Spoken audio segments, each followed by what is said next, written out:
everyone. Good evening.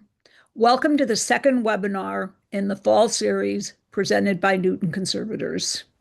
My name is Beth Wilkinson, and I will be the moderator for this webinar. Barbara Bates will be our technical director. As most of you know, Newton Conservators is an all-volunteer nonprofit that was established in 1961. We are grateful for the beauty and sustenance that the land provides for humans and the other creatures with whom we share this earth. Our goals of preserving open space and connecting people to nature require challenging the ways in which land conservation has historically excluded some peoples from protected land. Newton Conservators commits to acknowledging this exclusionary history and to building active partnerships with groups who have been hurt by that history, starting but not ending with indigenous people such as the Massachusetts. As naturalist Aldo Leopold wrote, "When we see land as a community to which we belong, we may begin to use it with love and respect." Bob Mallard is here tonight to teach us about the importance of native fish, the impact of non-native fish, as well as what the Native Fish Coalition has learned about where native fish can be found in Newton. In their recent work, they've been in places such as Cold Spring Brook and Cheesecake Brook. Bob lives in Maine now, but he was born and raised right on Lake Avenue in Newton Highlands. He has written hundreds of articles on fish and fishing across dozens of publications, as well as 5 nationally distributed fly fishing books. In 2017, Bob helped found Native Fish Coalition of Maine. Today, NFC boasts 21 state chapters from Maine to Arkansas, including Massachusetts, and northwest to Wisconsin, with Bob serving as the executive director. We're really fortunate to get to hear from him tonight, and welcome, Bob. Hello, and thanks for having me. Focus of the presentation is on fish. Full reports, including water quality, water temperature, in-stream and riparian habitat, etc., will be posted on the NFC website at links presented at the end of each chapter. Some important terms came up when we were looking at the reviewing the presentation. Anadromous, these are saltwater fish that spawn in freshwater. Catadromous is the opposite, freshwater fish that spawn in saltwater. There are far more anadromous species than catadromous species. Diadromous is a catch-all. It's both anadromous, catadromous, and also sea-run brook trout, which are neither. They just like moving between fresh and salt. Sea-run is the same as diadromous. Fluvial is fish that live in rivers and streams. Adfluvial, fish that live in lakes and ponds. Native, simple, historically present. Non-native, introduced. Self-sustaining, born in nature. Wild, the same as self-sustaining. And stocked means raised in a hatchery. So what we're talking about is the fact that a lot of aquatic, suburban, urban conservation is happening without a whole lot of focus on fish. And part of the reason is that people don't know they're there. Aquatic habitat, it's as important as terrestrial habitat. In addition to providing drinking water, many insects and most amphibians breed in water. Aquatic habitat is critical to ducks, geese, mink, diving birds, wading birds, mink, muskrats, turtles, on and on and on. And all terrestrial wildlife depends on healthy aquatic ecosystems. When it comes to aquatic ecosystems, fish are as important as clean water, healthy riparian areas, and other forms of aquatic life. Without fish, an aquatic ecosystem is incomplete, out of balance, and unhealthy. Fish provide forage for mammals, birds, reptiles, and amphibians. They also keep insect populations in check by eating larvae and adults. In addition, fish help disperse mussels, which aid in filtering water. Native fish, non-native fish are as impactful as non-native plants, insects, on and on. Most people understand the impacts of non-native species. We're pulling non-native plants all over the country right now. People are looking at non-native insects, birds, on and on, but a lot of people don't understand that non-native fish have all the same impacts on their world that these other life forms do. Non-native fish compete with native species for food and space. They prey on native fish, amphibians, insects, even to some reptiles. A big, large non-native pike will eat turtles, they'll eat ducks, etc. And they can negatively impact water quality. Fish are an indicator species. Their presence is a sign that things may not be as bad as they appear to be, while their absence indicates that something is very wrong. Fish are often missing from the suburban and urban ecosystem conservation model. This is because, unlike everything else, you can't see fish unless you look for them. Most of our work, people who live right on the water were stunned to hear from us that there's fish in the stream that they walk by every day, walk over, look in. We're going to start with Cold Spring Brook. Cold Spring Brook's what brought us to Newton.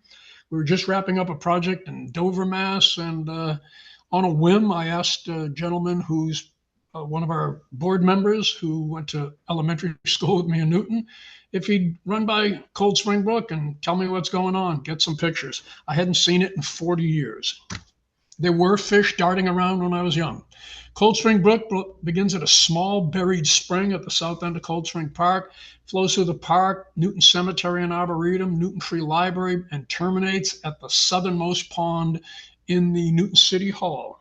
It terminates at the intersection or the confluence of Hammond Brook and Cold Spring Brook, which Hammond Brook is what runs through Newton Center Cemetery. From there down, it's called Laundry Brook, inclusive of Bullows Pond. This is the changes that have occurred on Cold Spring Brook over the years. To the left, that was early on. You can see a kind of a northwest sweeping Cold Spring Brook up where I'm running my mouse, if you can see that. Now you can see another slide. Actually, you'll notice one whole stream is missing and presumed buried. Then you can see where they split what was Bullows Pond with Walnut Ave. And you can see a huge amount of development occurred between 55 and 1875. And just as a note, Bullows Pond is also man-made. It was constructed in the mid to late 1600s. That's how long it's been that we've been manipulating Newton streams. Cold Spring Brook today, it's quite interesting. From the headwaters, which is this buried spring, it runs underground to what they call the dog park in Cold Spring Park.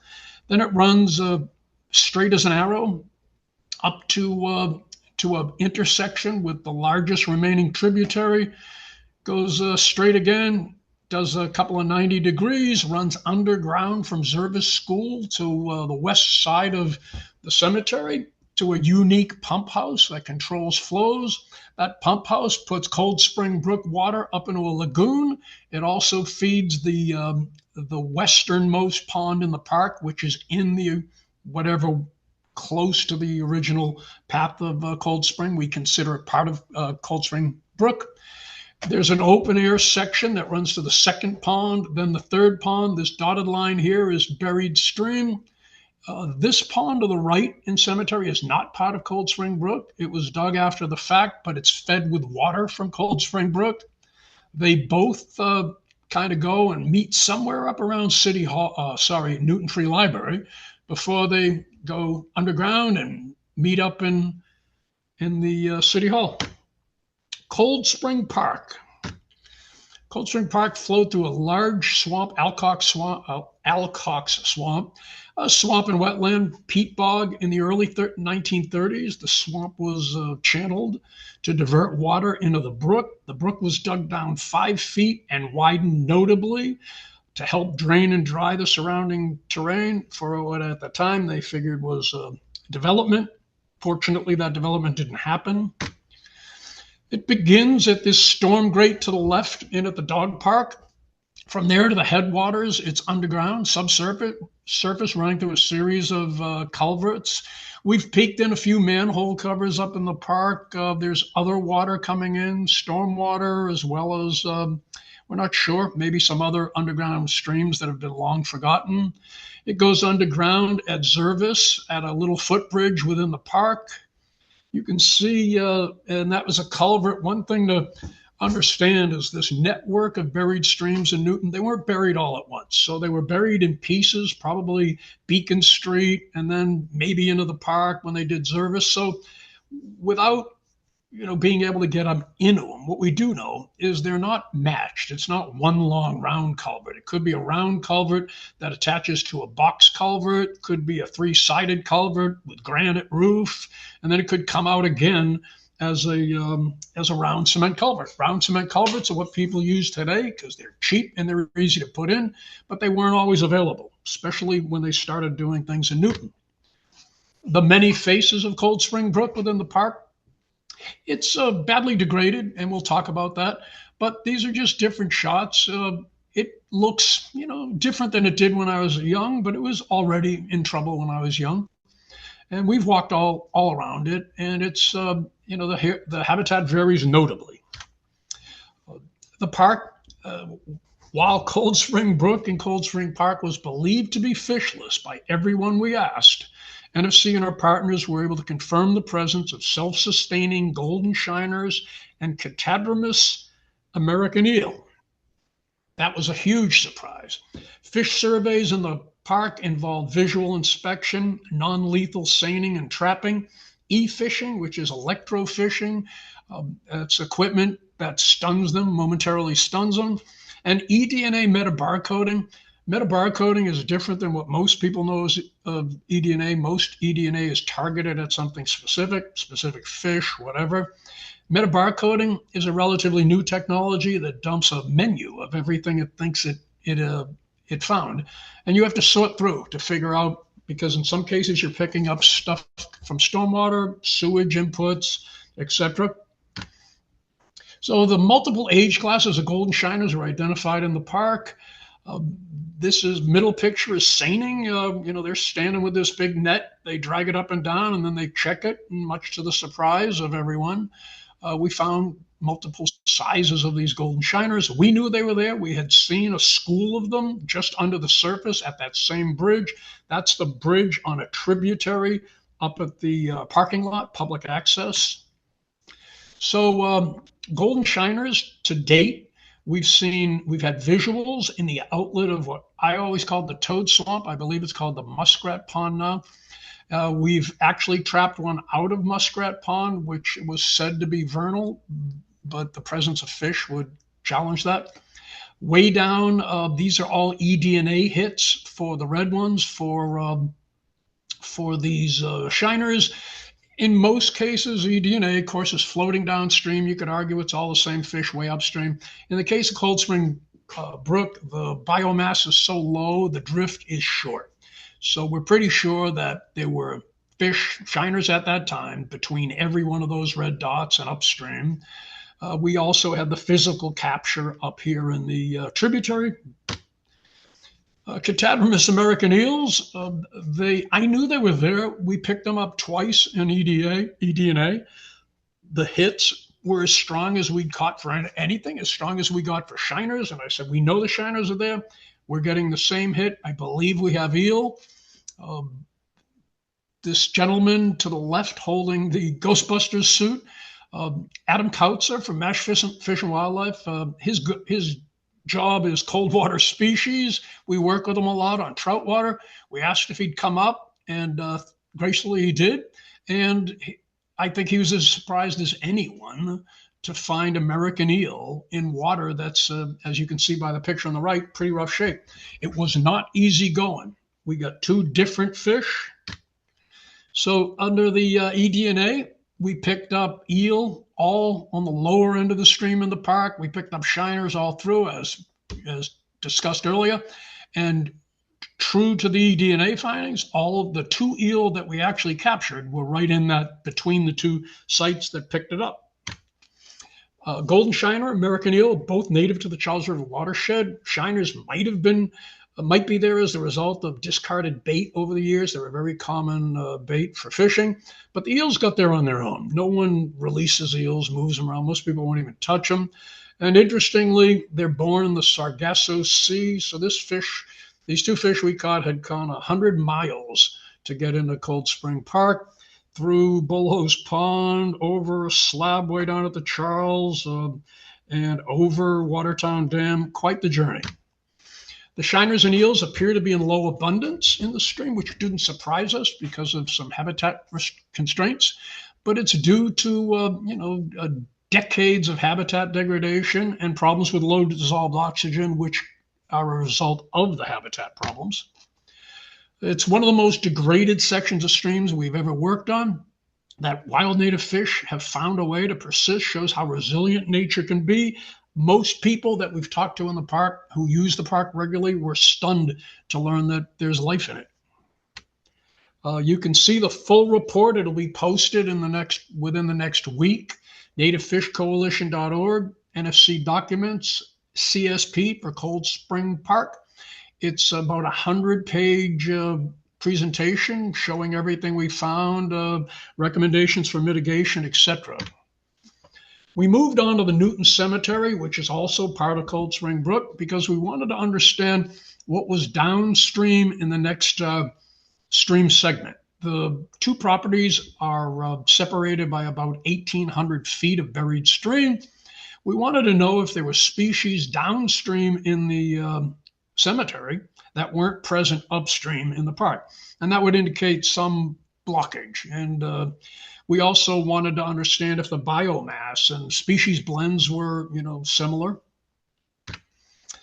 Cold Spring Brook in the cemetery and arboretum is primarily a series of shallow man-made ponds. Established in 1855, the stream within the cemetery has gone through many changes. That's what it actually looked like. I find it quite interesting that a small impoundment in the cemetery was called Crystal Lake at a time when Crystal Lake, that we all know, was called Wiswall Pond or Baptist Pond, went through a couple of different name changes. There are 6 small man-made ponds in the cemetery. 3 of them are part of Cold Spring Brook. 2 of them are fed by water from the brook. The other one appears to be artesian. There is a 700-foot section of daylighted stream between the 2 most upstream-most ponds.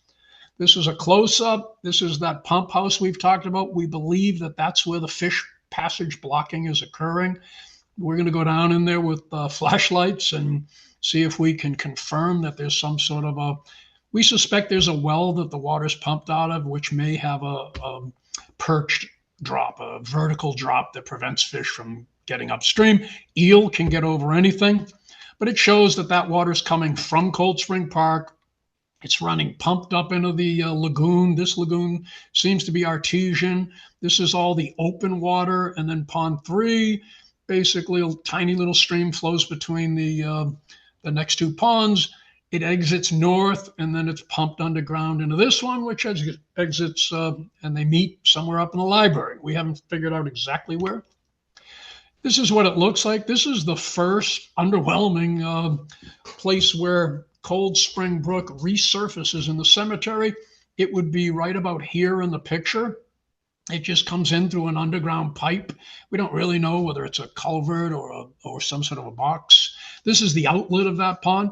Goes down a little tiny waterfall. It's everything in the cemetery is manicured. That's what cemeteries are for. This is the stream, the long 700-foot daylighted section. You can see the trend we're seeing all through these, through Cold Spring Brook, which is this accumulation of decaying organic matter from low flows, years of leaf fall, low gradient, on and on. So this stuff just piles up until somebody does something about it. There's a unique to the property marshy area at the upstream of the second pond. Everything else is either open air, but this thing kind of comes in under brush. You can see where it's actually flowing over a relatively natural stream bed, gravel, sand, and it's got this marshy area, and it dumps into the pond right over here. And it had a high concentration of fish. While fish were always known to inhabit the ponds, we used to feed ducks there when I was a child, and fish came up and ate the bread off the surface. Little was known regarding what they were, how big they were, and what kind of abundance there was. Surveys in the cemetery, visual inspection, non-lethal trapping and angling. The first tour we took, walking around, I picked up small schools of fish right away. and these are juvenile fish. The staff has actually confirmed the presence of, or NFC and the staff have confirmed the presence of golden shiners, yellow perch, pumpkin seed, sunfish, and eel. Neither perch or sunfish are found in the park. They're relatively weak swimmers. That's probably why they're not getting past what we think is most likely the pumping station. The eel that was found was not by us. That eel was in the lagoon that I pointed up. So at some point, when they opened the pump house to send water up to this lagoon, that eel decided to take a right turn and ended up in the pond, showing you how much eel will move. All of these fish are native to the Charles River watershed. These are golden shiners out. This map down here, this visual, shows where we found golden shiners. We found them in the two lower ponds on the stream, and then the other pond that's off the stream but fed with stream water. You can tell it's a lot different by the murky nature of the water compared to the relative clarity of these. We didn't find any in the upstreammost pond, and we'll tell you why. Yellow perch were found in the two bottom or the two middle ponds, which are the last two ponds on the stream itself. They weren't found in the man-made, the one outside the watershed. They weren't found upstream. Trapping limits us to pretty small fish due to the size of the hole in the traps. So we decided to throw some conventional fishing tackle around, and we did find a relatively large yellow perch, handsome fish. And one of the things we were wondering is, seeing so many small fish, is it a stunted population due to overabundance, or were we just not picking them up? So we know that there are some large fish, and in a situation like that, large fish would be a primary predator, probably more effective than herring and kingfisher, etc. Pumpkin seed sunfish are by far the most prominent species in the cemetery. It's not even close. We caught 300 or something. We caught 90 in one trap setting. They're in every pond in there, and they're in huge abundance. Likely because of a limited predation. So that's, as I said about the eel, that eel was found here, not down in here. So that eel had worked its way probably up here from City Hall and pushed its way through, got up in here, was somewhere around the pump house when they turned the pump on, and he decided to either got sucked up into there or he swam up. Golden shiners, yellow perch, and American eel appear to be in relatively low abundance. Pumpkin seed sunfish, it's off the charts. It's incredibly high abundance. And that report will be on our website as well under this URL for NCA. We're probably 10 days away from getting that posted. Cheesecake. I didn't know Cheesecake Brook as well. None of us knew it as well, but I do. I spent enough time down there as a kid, be curious. So we contacted Charles River Watershed. We went down ourselves. We went down with them. We looked around. We decided, we asked, and we were told same thing about Cold Spring Brook. There were no fish in it. Only one picture of what looked like a released goldfish. But other than that, it was fishless. And it begins at a small spring at Braeburn Country Club. It flows through the club, McGrath Park, which was I think an elementary school when I was young, Mason Rice or something. Anyway, through Albemarle Park and Cheesecake Brook Greenway before it terminates at the Charles River. There's a slope cement slab on Cheesecake 100 feet upstream of where it empties into the Charles. It's protecting a municipal sewer pipe. We believe this slab impedes and even blocks fish passage. For the purposes of this presentation, we're talking solely about between upstream of the slab, because there's a lot of fish downstream of the slab, are Charles River fish moving in and out, looking for cold water. So there's the slab. You can see where in certain levels it would be hard for a fish. Its back would be out of the water. It's too wide, and in low water, it's too shallow. And it's pretty long. I'm going to say it's 20 feet easily. And the drop on the bottom of it is 8 to 12 inches, depending. And most of these river fish These warm water fish are not good swimmers. It starts here, as we said, down in Braeburn. It runs up, it runs underground, way up, past under the turnpike, past Trader Joe's, and comes out somewhere right in here between Watertown and I always forget the other one, Washington, actually. And then it's daylighted all the way down through to the Charles River. It's been straightened, walled, and dug down. Even where it's daylighted, it runs between walls. These walls are old, they're crumbling. And you can see the lack of sinuosity of these bowling alley straight stretches. You can see varying ages of walls. This cement slab is way newer than some of this fieldstone stuff. But in some sections, there's riffles, little short riffles with stone rocks in them and sand. And this that you're seeing here, this is all grass, clods of grass that have fallen off of the tops of the walls over the years and taken root in the stream itself. It's a wonderful accidental addition because it creates some in-stream sinuosity. It creates hiding places. It speeds up the current, and it's probably has a lot to do with why there's some fish. Any of the eel that we caught out of there were typically buried up under that. Again, believed to be fishless. NFC and our partners were able to confirm the presence of white suckers, common carp, pumpkin seed sunfish, and eels. That's the crew. This is seining, same stuff we did over in the Cold Spring Park. We were having better luck hand netting that day than we were seining. The fish we were pretty much pushing them around like a herd of kittens. We weren't able to get them in the seining net, but we were able to scoop them up. These are all volunteers from Friends of Cold Spring Park, as well as NFCers. Jeff he's went to elementary school at Hyde with me. This is e-fishing, electro-fishing with mass wildlife, and they're walking around with these small nets and this shocking, which numbs them. And these fish are within minutes, seconds actually. They're banging at the bucket, walls of the bucket again, and swim away. Incidental mortality is extremely low.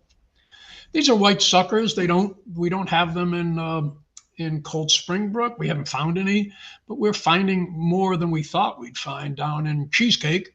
And they're a native species. And what's interesting is they can go up to 20 inches. Adults are 12 to 20. We're seeing only juveniles. Either only juveniles are getting over the slab, or some level of adults are getting over the slab, breeding in the stream, dropping back to the Charles, and leaving, these young. We don't know that yet. Non-native carp are all through Newton. They're non-native. They've been there, since I was young. They're probably the most moved around species in Newton. And that's a problem with non-natives wherever you are. Once they're in, they move all through the system. We found a low abundance of pumpkin seeds in there, but they're in the river heavy, but they don't seem to be in the brook very strong, but we did get one here. We're picking up crayfish, which is a good sign. And there's another one of the sunfish. So suckers appear to be the highest abundance. And then, of course, American eel. We got more eel in a shorter section in Cheesecake than we did in Cold Spring Brook. And people were shocked to learn there's some stuff we want to do for public education in there.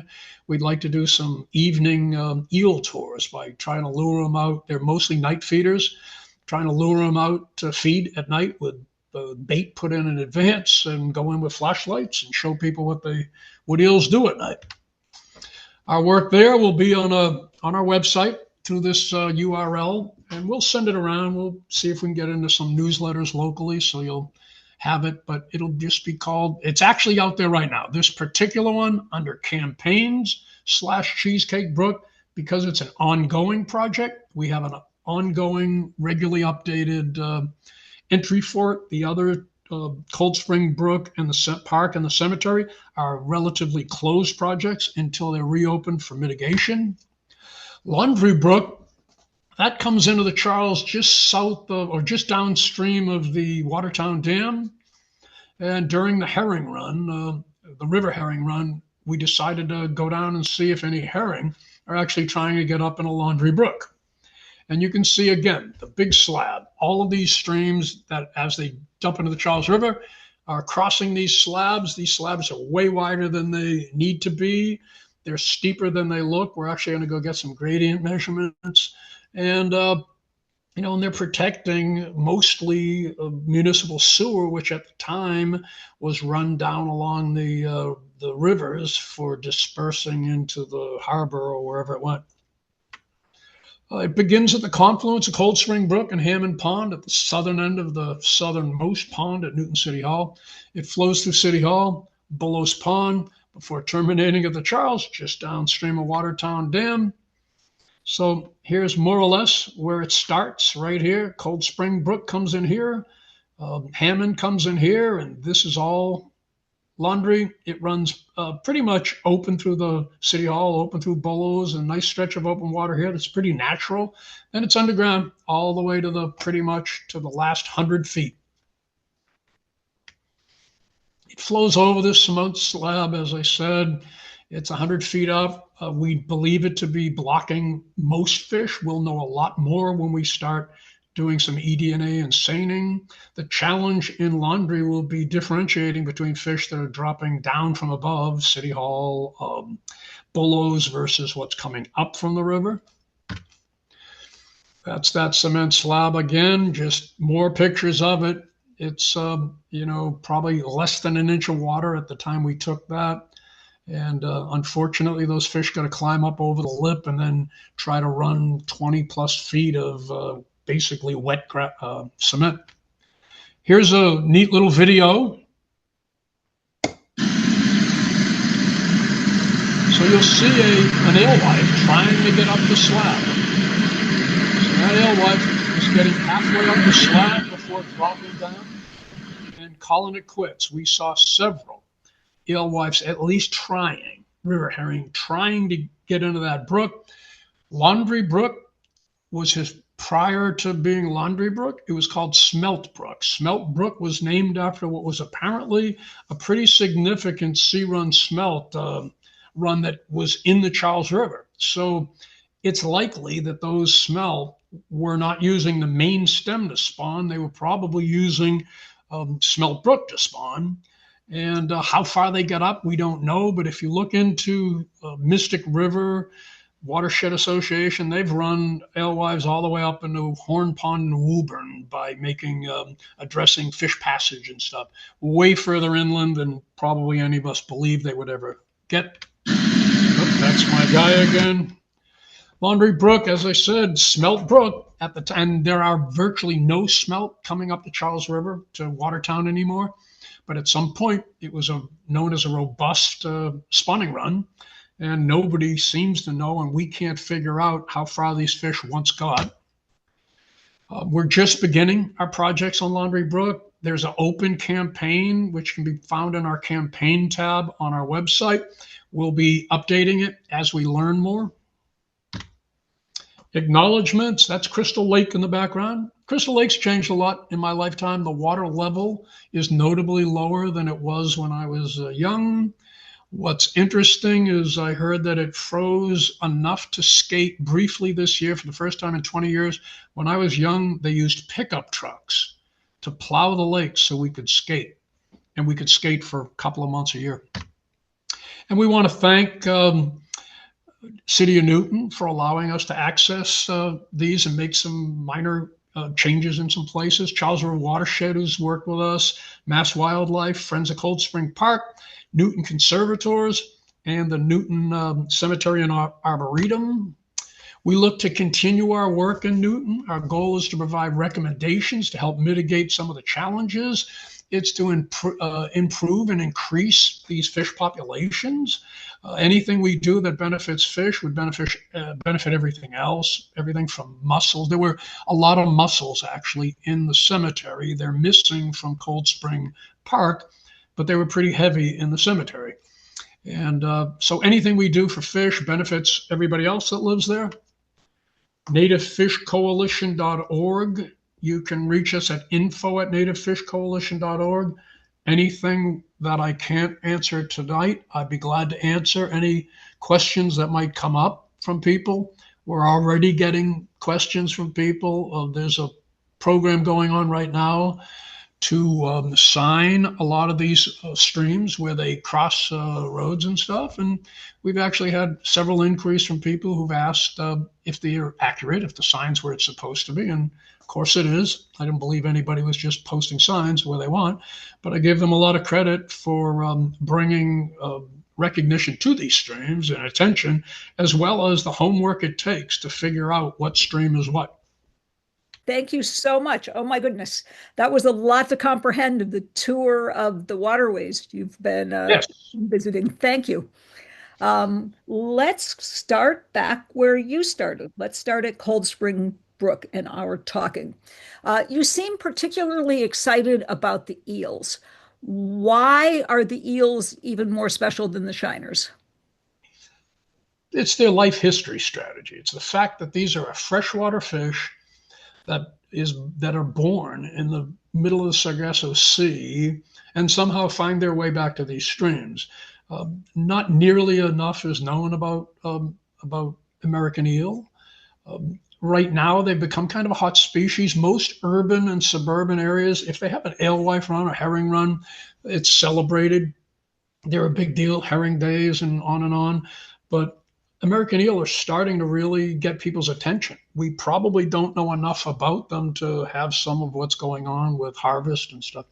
But the fact that these things are, traveling as far as they are. So unlike a shiner that's most likely born and raised and spends its whole life in Cold Spring Park, this eel started in the Sargasso Sea, went through Boston Harbor, up the Charles, slid its way over Watertown Dam, found a way to get up Laundry Brook, got its way through Bullows over another, what would be insurmountable to any other species, slab between Bullows and City Hall. It went through pipes.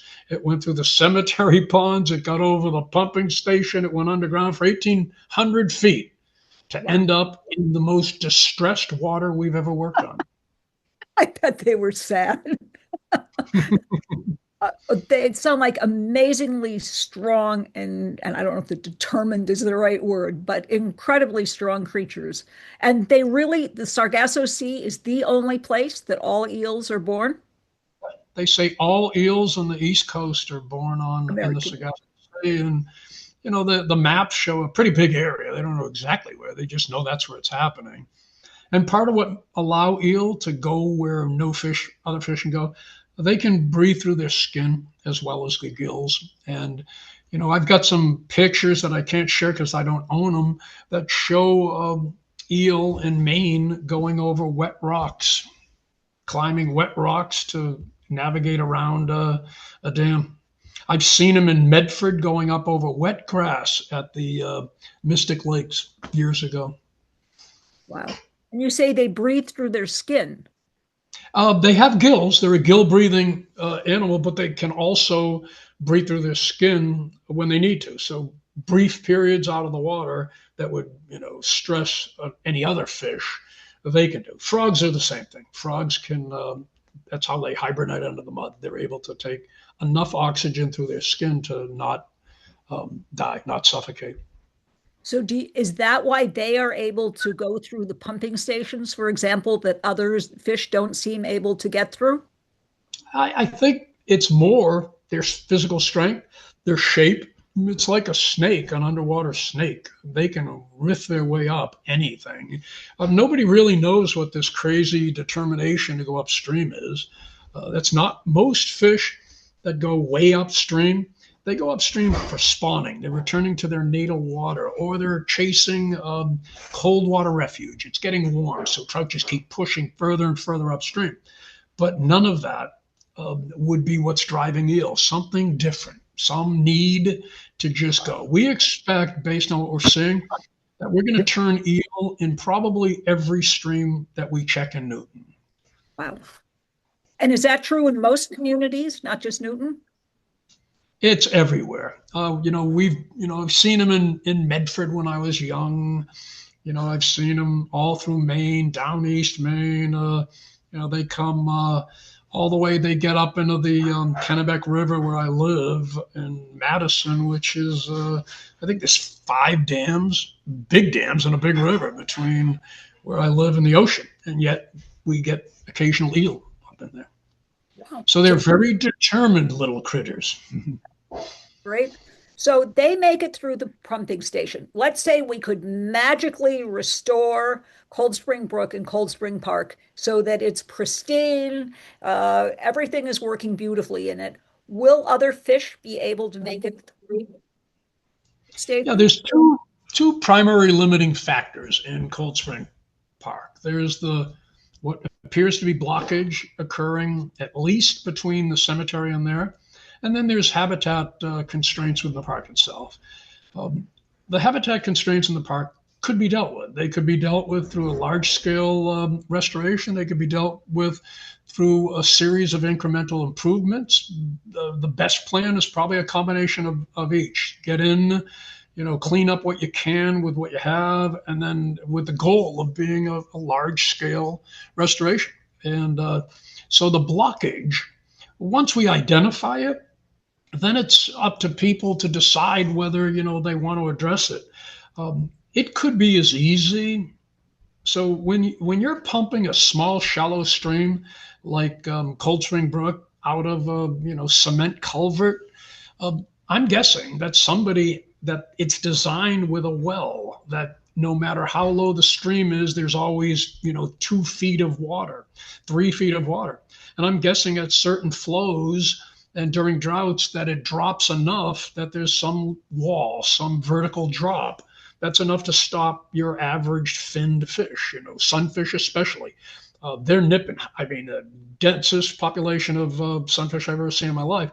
They're right there at the doorway to Cold Spring Park. It could be as easy as stacking, some cinder blocks under the lip, if that's in fact what's stopping them. It's just a matter of getting in, figuring out what it is, talking to people.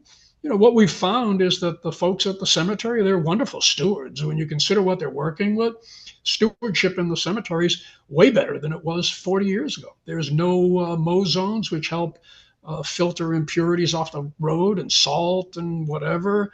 There's aerators in there. So, when you consider what they have to work with, something that was done, 100 plus years ago, they've done an amazing job to have as much life in there as they do. That is terrific. We have 2 questions from Cold Spring Park people. One is, are eels tolerant of low oxygen? More so than most, because they can get some auxiliary oxygen through their skin. They're the great mystery. Everybody, we're not seeing eel specialists. We see alewife specialists, trout specialists. It's like nobody wants to be an eel specialist. But I think, we're going to learn more. I think they've become a really hot species. People are talking about them all over the place. But they can absolutely handle a broader temperature range from cold to hot, more so than most species. They are able to get some air through their skin, oxygen, and they can navigate things nobody else can. But you're not going to see eel in a high abundance. They're highly predatory. They don't seem to, play well with others. But, the fact that they're there with what we believe to be relatively limited forage for an eel, and yet one of them was close to 2 feet long that we got in the park. Amazing. Before I go on to another couple questions, I'm saying eels. You're using eel as the plural. Is that No, plural? it's depends on who you're asking. It's kind of like I'm trying to think mink and minks. Nobody says minks, everybody says mink. Okay. I hear both. I hear people refer to them as eels, and I hear people refer to them as eel. So I probably unconsciously refer to them as both Okay. or either. Yeah. Thank you. I'll make it eel. What do eel eat? We have a question. They're a scavenger and a predator. They'll eat other fish. They'll eat frogs. Apparently, they'll eat anything dead. One of the ways they're actually trapped for recreational striped bass fishing. They're a pretty common bait. And they use these big long traps baited with dead fish. So they're apparently a good scavenger. And when I was young, we used to get the occasional eel by accident on some sort of fish bait. A lot of indigenous people, they actually use like a bamboo, piece of hollow bamboo, and somehow lure them in. And once they're in, so they probably have food at the end. And once they're in, they can't back out. It's crazy how, people trap these things. But they're a scavenger. I don't think they're eating a lot of insects off the surface. I don't think I don't think they're eating any plants. And I would guess, based on the behavior that we see, they're probably something that doesn't eat all day long either. They might eat, something notable and then hunker down and eat the next notable thing that comes by. Where other species are feeding constantly. The smaller the forage, the more the time they spend eating. Are the indigenous folks who captured them, was that for food? Was that what? I'm guessing, yes. Yeah. And so there's Maine, I believe, is one of only 2 states that still allow what they call elver harvesting. And this is capturing tiny, tiny little eel coming up from the Sargasso Sea called elvers. And they're actually shipped to Asia to be farm raised, mostly for the sushi market. And they're raising them in habitat that would make Cold Spring Park look healthy. They're jamming them in these shallow, warm, muddy, man-made ponds in numbers that are off the charts.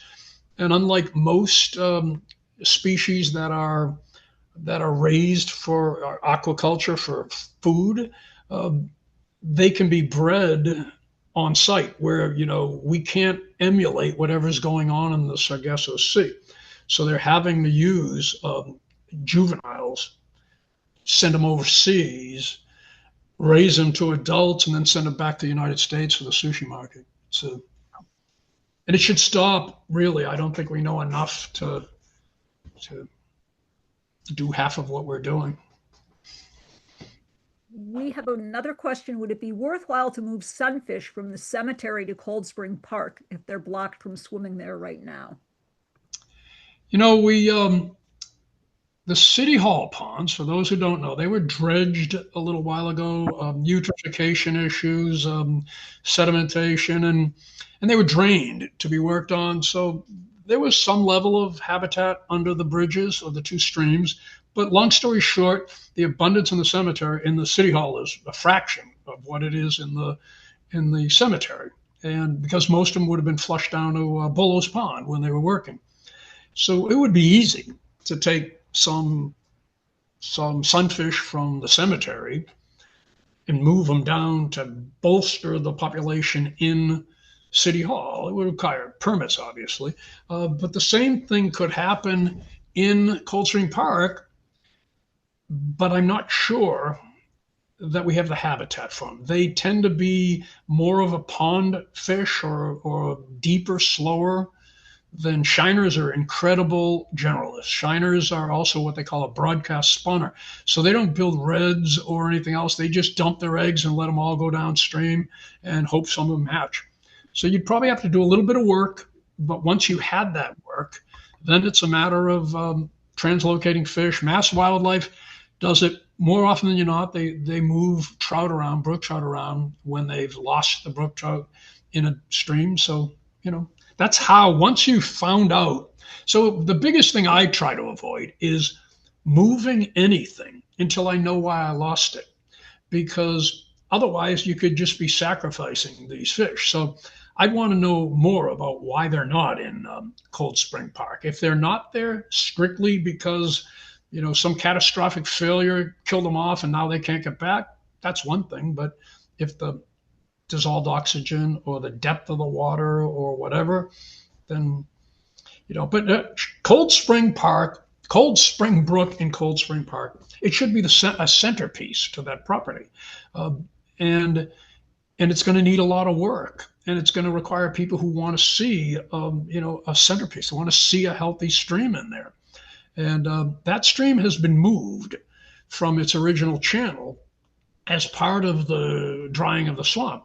So as crazy as it sounds, the mitigation may be move it again. It's probably cheaper and better to move Cold Spring Brook back to where we think it used to be in the park than to try to deal with this what's basically a trapezoidal channel 5 feet deep and way wider than it should be, that's now filled to the brim with decaying organic matter. You can't even get rid of decaying organic matter anymore. People don't want it.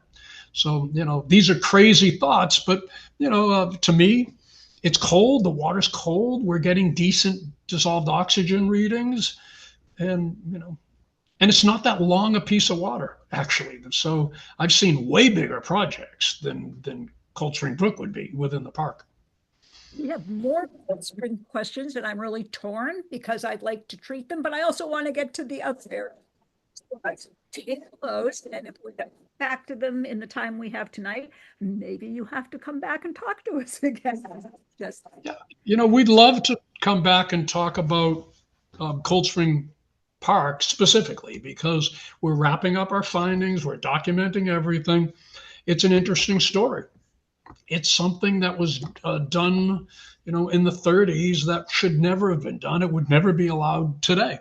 And I think if people have an interest in this newfound life that's in these streams, and as we say, where there's life, there's hope, and there is life. And so, be interesting to come back and present just on Cold Spring Brook in the park, and then eventually talk about Cheesecake, because in some cases the mitigation is minimal.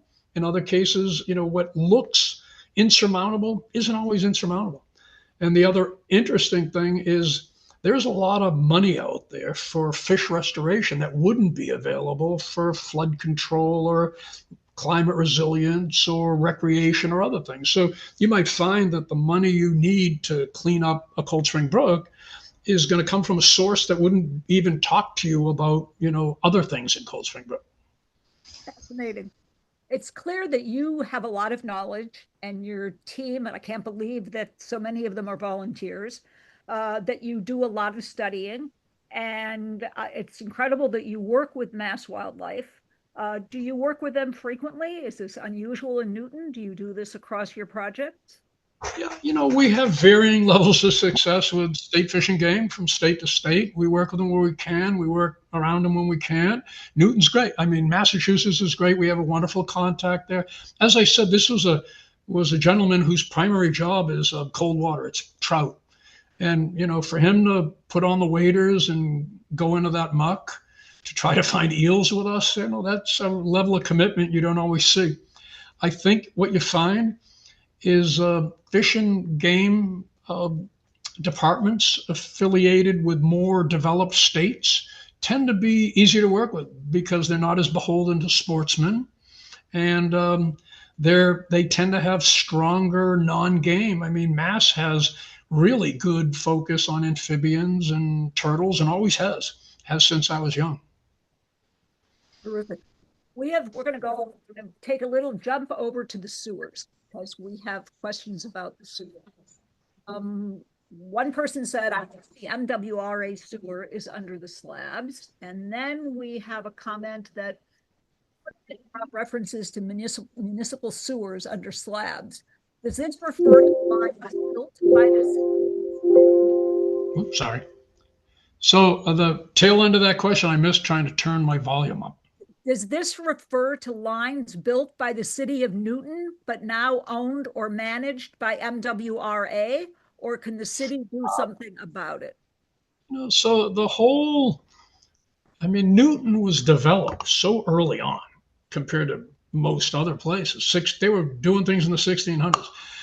A lot of people don't know that the aqueduct that runs through Newton, the Constituent Aqueduct, that was a water source for Boston. Now it's you're running sewerage in pipes within the old aqueduct, and so these sewer pipes that are running along the Charles River, they're probably old city sewer pipes that are heading to either a treatment plant in Boston Harbor, or maybe they're going right in the harbor. And the issue is that you'll never get rid of them. And so the answer isn't to lobby to have them removed, because they're not going to go away. It's to create fish passage, and fish passage can be done with what are called fish ladders. We're moving fish over much higher obstructions than that, relatively cheaply. One of the things we'd like to try to do is build a temporary fish ladder that looks a lot like what they build permanently, and get permission to hang it off of Laundry Brook to see if we can actually move some fish. We're also going to look for volunteers to sit at these slabs and watch for us and tell us, do you ever see a fish get over the top? But the big thing is to determine first, are they trying to get up? And we do know that. We don't know that about Cheesecake. And then the question is, what would it take to get them over? And if you looked at the Mystic River project, it's incredible how far up. But these sewers aren't going away. And the pragmatic approach is to accept these realities, and that reality could be as simple as the ponds in the cemetery. They've been there for 150 years. They're not going to go away. They shouldn't go away. What would the cemetery do? So the idea really is to, how do you improve what was done generations ago? In some cases you can undo it, in others you just improve it. And that would be my take on the whole sewer thing. Unless I've got leakage, that's a whole different animal. And we do believe that there's some level of sewer input into Upper Cold Spring Park. We've smelled it after rain. What I'd like to do is get some water samples. A lot of the old sewer stuff, it's undersized. So, and stormwater is a huge problem in Newton, because there's so much pavement that this stormwater is all directed into either the streams themselves, the river, or some of these basins, they call them. And they're going to bring in road salt, petroleum, other non-point source pollutants. We're also, when we do our data logging, our temperature logging, we're seeing huge temperature spikes, like 20-degree spikes right after a rainstorm. So I'm in the process now of going through a bunch of the data associated with temperatures, which are recorded every hour through the whole summer. And every time I find a crazy looking spike, I go to the USGS site and I find out, yep, it rained that day. So you have all this pavement baking in the sun, and there's ways to do that. There's a huge input of stormwater at Cold Spring Park that comes off of Willard Street or Wilbur Street or something. And, that throws a big spike in, along with silt sedimentation that's piling up at the bridge. And, there's ways to mitigate that too. There's a lot of work being done with what they call vertical draining. Some of it, it's a get that. And they just did a huge project up on Cheesecake where they're capturing about 1/4 of an acre of urban area, and it's all being filtered through. You can do small scale, more natural filtration. They're called vertical draining wetlands, and they're not as new as people think. If you drive down some of these highways out toward Harvard, Mass, Bolton, and you look down the sides, you'll see these little man-made cattail ponds. Yeah. Those are taking water off the highway and vertically draining it through a series of matted vegetation before it dumps into whatever stream. And we're doing some testing down in Pennsylvania on those, and we're finding not only are they cleaning the water, but they're cooling the water. We're finding that the storm water going into these vertical draining is notably warmer than what it is when it comes out the other end into the stream. So, things like that. Cold Spring Park would be a wonderful place to try one, in my opinion. There's one spot I think you could make a huge difference. Yep. Beth, we've lost your voice. Oh, no. Now we've got it back. Okay. We're fortunate to have Jonathan Yo on with us tonight, and he notes that the sewers are MWRA and not municipal. So that is good to know. And Um, that doesn't surprise me because of, they're crossing town boundaries and everything else. And you talked about having volunteers, and I believe you're writing a newsletter article for Newton conservators. And that would be a good place to bring up that you'd be interested in looking for volunteers. And you should also talk to us about those nighttime tours that you would like to do, because I bet there'd be people exceedingly interested in that. yeah, Um, we're going to do a proof of concept. We're going to go down, we're going to throw some chicken or something in the stream a few hours before dark, and then we're going to come back with flashlights and see if they come out. Eel never come out during the day, like never. You'll never see one. They're always moving under the cover of darkness. But wouldn't that be a wonderful education thing for children and stuff to be able to go down a Cheesecake in the dark and see these big, and then explain to these kids where these things are coming from? yeah, that would be incredible. Yeah.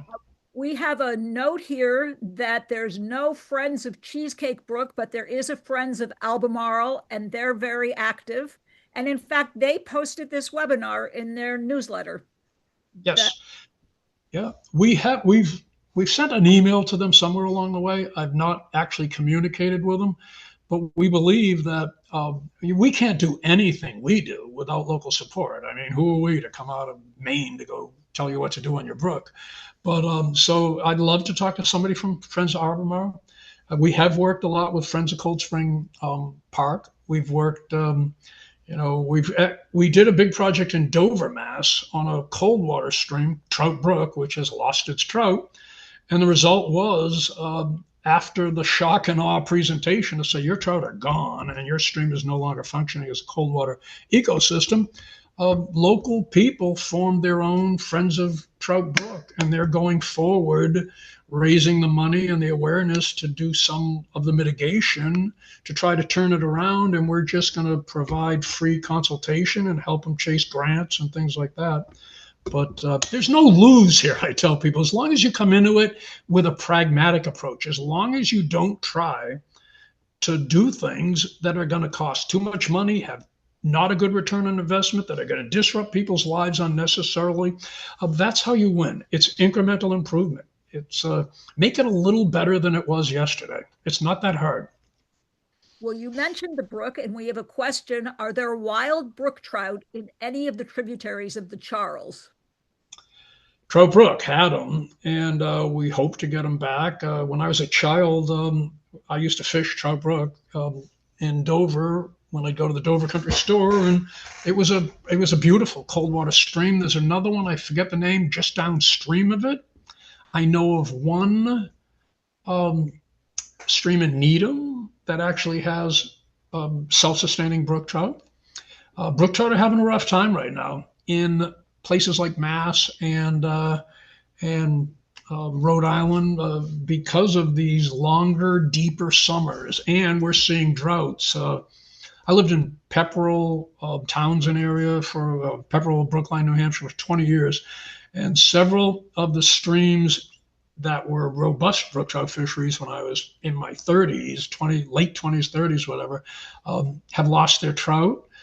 They're going intermittent. I saw one where 100-yard stretch of it went dry this year. There's another one that's drying up before it hits the Nissitissit River, which means that's blocking any movement between the river if they need to get low water refuge. So, trout are having a rough time, but most of what you're seeing in Newton are warm water species, and warm water species have no friends. Everybody loves trout. That's why we stock them in places, but it's amazing how little attention these non-game species get, how little these warm water species get. And I'm guilty as charged. I'm a retired tech guy, software guy, and then I opened a fly shop and guided. I was trout centric my whole life, and including NFC forms almost specifically to address trout and Arctic char, the remaining Arctic char in Maine. And we just kind of fell into this non-game thing as a result of a chapter in Ohio that happens to do a lot of work with darters and things like that. And then the Newton, that was the first non-cold water work we did. out of Massachusetts, Maine, New Hampshire, or Vermont was Newton. And it wouldn't have happened had I not had a personal connection. And Jeff Moore, who went to elementary school, we lived, a mile away from Cold Spring Park on either side. We both played in it as kids. And so, there's kind of a weird personal thing. But it's really been a good for our organization because the trout conservation is awful full. And we're finding that urban and suburban people, they're very receptive. When we work in Cold Spring Park, everybody who passes us asks us what we're doing. We tell them what we're doing. They're like stunned. They can't believe it. They're shaking our hands, thanking us. Same thing at Cheesecake. So there's a certain, sense of pride in these streams. And I think most people, love the idea that there's life in them and they'd love to see more life. And it's life for the sake of life. It's not life for the sake of fishing. It would be nice maybe if some of these kids could fish in some of these streams, but this is, different. This isn't, this is about fish, not fishing. And if it turns into fishing, great. If it doesn't, it's not going to break my heart.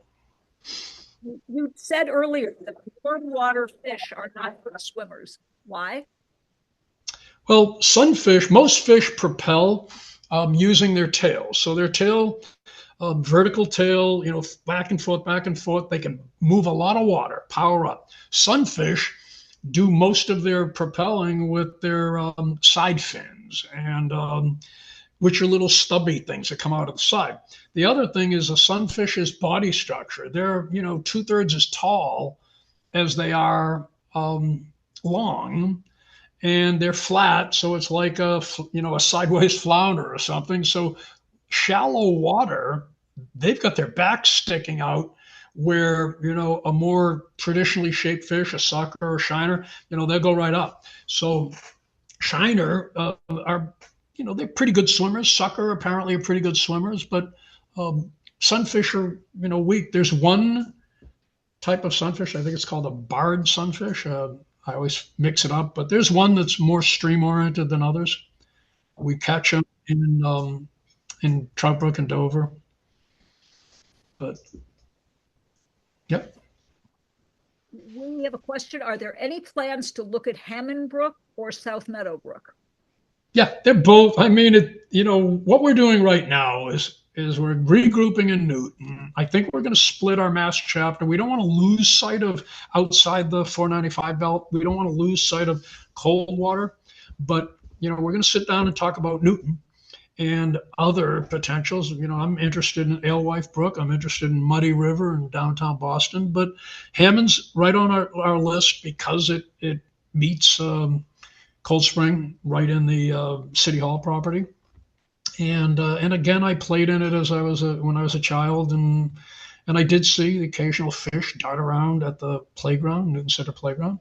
So it's there, and South Meadow, you've also got Paul Brook, which is apparently the outlet of Crystal Lake.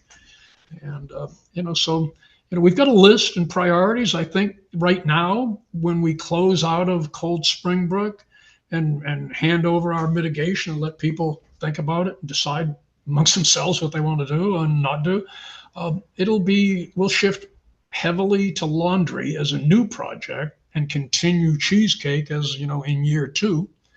But soon as, one of these go away, I'm going to guess that, Hammond's probably going to be the second. Hammond is one of the most buried streams. There's really long stretches. The other thing Hammond doesn't have, other than the headwaters, is any impounding. And the impoundments, they're gonna provide a habitat for fish that wouldn't be in these little walled streams. And that's what's also different and hopeful in Cold Spring Park. Unlike all these others that are running through walls that you're never gonna take down. I won't say never, but it'll be a lot of resistance to taking, say, the walls down in Albemarle. And it wouldn't be a bad thing because it would probably help flood control and stuff. Cold Spring Brook in the park, it's not walled. It's open air. It's just in trouble due to some historic dredging. But Hammond Brook is pretty much walled all the way from Newton Playground all the way to the City Hall. And Peering into it this weekend after you were talking about it and couldn't see anything. yeah, so an interesting thing at Hammond, and there's a gentleman, Alex Griswold, he might be in attendance here. Alex wrote a wonderful book that he shared with me. Alex and I swap emails back and forth, sharing what we know. But there's a little spring that enters the Hammond through the wall immediately downstream of the old warming hut, which was there for sledding and stuff when I was a kid. And I saw it recently for the first time in 40 years, and I was surprised. It still runs. I have no idea where that water comes from. I don't believe it's stormwater because, we were there at a time when it hadn't rained in 2 weeks and it was, single digit temperatures, and that water's still, blowing out the side of the wall. So it's probably another, hidden stream. We believe there's a connection between Dolan Pond and Cheesecake based on the presence of a eel. Plus, we did some, basic visual where we confirmed or agreed that we had way more water going underground at McGrath in the Cheesecake than we had coming out down between Washington and Watertown Street. And so I said, if we've got twice as much water coming out of a buried stream, then obviously something's coming in that we're not aware of. And we pretty much tracked it down to Dolan Pond, which is going to lead to another side project, which will be to confirm that that's how the eel that was videoed got in the Dolan. And, this stuff was done so long ago. There's no one alive that knows, where this stuff is. It's a detective work. I give Jennifer Steele a lot of credit for the sign project she's doing because, it's not easy to figure out what you're looking at any given point of daylight. But, daylighting's become popular. Urban areas, they're uncapping a lot of these streams now, create green belts, and it's better flood control than having it jammed into a culvert, because once the culvert overflows, it's coming up and over, nothing you can do about it. And these storms now, we're seeing storms that are unmatched in my lifetime. There's another topic we should do. You mentioned Jennifer, and we are very fortunate to have her here with us tonight too. And she mentions there's a storm drain outlet near the hut. A storm drain where? Near the hut in Newton Center. Yeah. You've got Edmund Brook coming in right there from the north. You've got this thing that we were told was a storm drain coming in from below the hut, except we've had several visits, and even in a drought, we're getting a consistent flow. With 2 weeks without rain, and yet the flow isn't changing much. So while I won't say it's not a storm outlet, because a lot of your streams are, almost all of your streams, Cold Spring, Brook, and the headwaters is getting stormwater. I think there's some natural water coming through there as well, or else there'd be periods where it would be almost dry. Okay. It's also a unique smell to it. It's got a smell to it. It's got an oddly clear water. It kind of looks artesian, but we'll test it. We'll pull some samples and find somebody to take a look and tell us what's in it. If it's, we can test for salinity and stuff, but.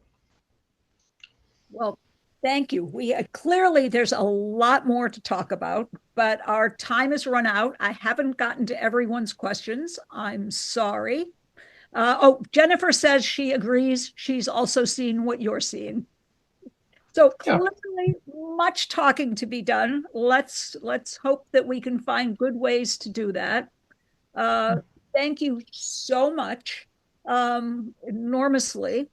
If anyone has more questions, we got the Bob's email address to write to him directly. You can write through webinars@newtonconservators.org. And it's been great having this conversation. Thank you so much, Bob. And we look forward to talking to you more. Thanks for having me. And this is exactly what we hope for, dialogue. It all starts and ends with dialogue. If people are talking, we're in great shape. It's terrific. Thank you. Good night.